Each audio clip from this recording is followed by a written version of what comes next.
अपना अस्तित्व बचाने को इजराइल और अमेरिका से एक साथ लड़ रहा ईरान भले ही अमेरिका पर सीधा हमला ना कर पा रहा हो, लेकिन उसका एक फैसला बिना हथियार के भी दुनिया के लिए भारी साबित हो सकता है। और यह है ईरान के कब्जे वाला होर्मुज जल डमरू मध्य या द स्ट्रेट ऑफ होर्मुज। इसे ईरान ने अगर बंद करने का फैसला कर दिया तो फिर आधी दुनिया को ना तो कच्चा तेल मिलेगा और ना ही गैस, और फिर जो तबाही होगी उसे रोकना किसी के भी बस की बात नहीं होगा।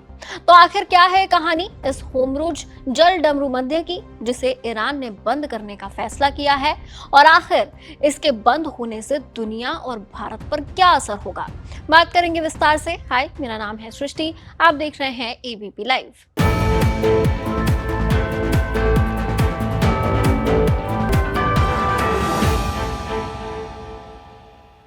अपनी स्क्रीन देखिए, एक नक्शा नजर आ रहा होगा। उत्तर में है ईरान और दक्षिण में है ओमान। दो समंदर भी दिख रहे हैं, पर्शियन गल्फ यानी कि फारस की खाड़ी और गल्फ ऑफ ओमान यानी कि ओमान की खाड़ी। और इन दोनों को जो जोड़ रहा है वो है द स्ट्रेट ऑफ होर्मुज यानी कि होर्मुज जल डमरू मध्य। इसकी कुल चौड़ाई है महज 33 किलोमीटर। इस रास्ते से दुनिया भर के जहाज गुजरते हैं और जहाज के गुजरने का जो रास्ता है उसकी चौड़ाई है महज 3 किलोमीटर। और ये रास्ता है ईरान के कब्जे में, तो 3 किलोमीटर चौड़े रास्ते को बंद करना ईरान के लिए मुश्किल काम नहीं है। अब सवाल है कि क्या होर्मुज दुनिया के लिए इतना जरूरी है तो क्यों? तो इसके लिए भी आपको नक्शा देखना होगा।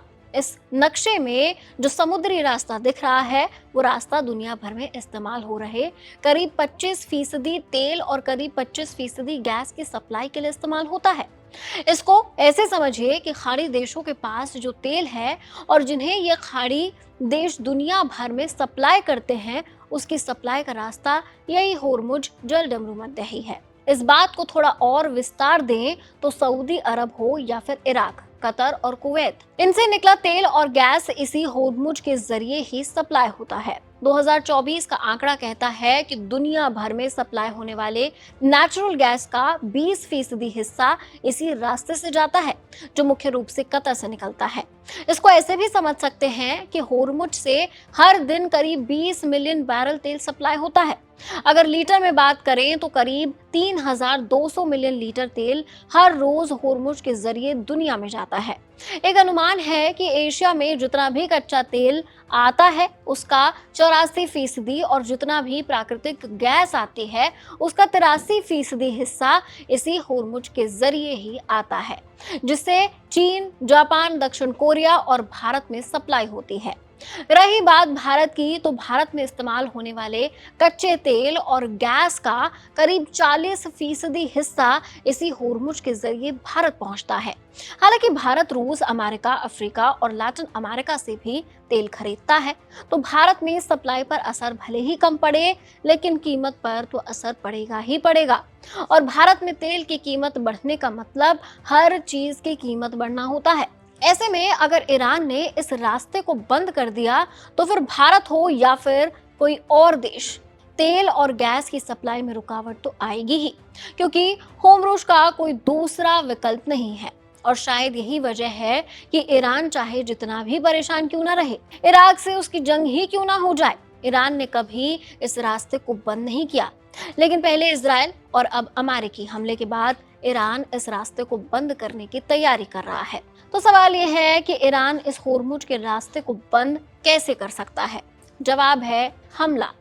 ईरान इस होर्मुज के रास्ते में कोई ब्लॉक तो नहीं लगा सकता, क्योंकि रास्ते को ब्लॉक करने का मतलब है ईरान का खुद के पांव पर ही कुल्हाड़ी मार लेना। जिस रास्ते से पूरी दुनिया में तेल सप्लाई होता है, ईरान भी तो अपनी तेल की सप्लाई के लिए इसी रास्ते का इस्तेमाल करता है। और अगर ईरान को पैसा चाहिए तो उसे इस रास्ते से सप्लाई तो करनी ही होगी, क्योंकि अमेरिका ने जिस तरह के प्रतिबंध ईरान पर लगा रखे हैं, ईरान के दोस्तों की संख्या बेहद कम है। इन दोस्तों में सऊदी अरब भी है और चीन भी है। ऐसे में ईरान रास्ते को पूरी तरह से बंद तो नहीं करेगा। हाँ, वो इतना कर सकता है कि अगर कोई जहाज तेल लेकर इस रास्ते से निकलता है तो ईरान मिसाइल या ड्रोन से हमला करके उस जहाज को बर्बाद कर सकता है और उसे होर्मुज में ही डुबा सकता है। तो ये थी कहानी उस होर्मुज जल डमरू मध्य की, जिसकी बात पूरी दुनिया कर रही है। फैसला ईरान को करना है कि वो इसे बंद करता भी है या नहीं। तो ईरान के फैसले का इंतजार करिए और ईरान, इजराइल, अमेरिका की जंग की हर एक अपडेट देखने के लिए देखते रहिए एबीपी लाइव।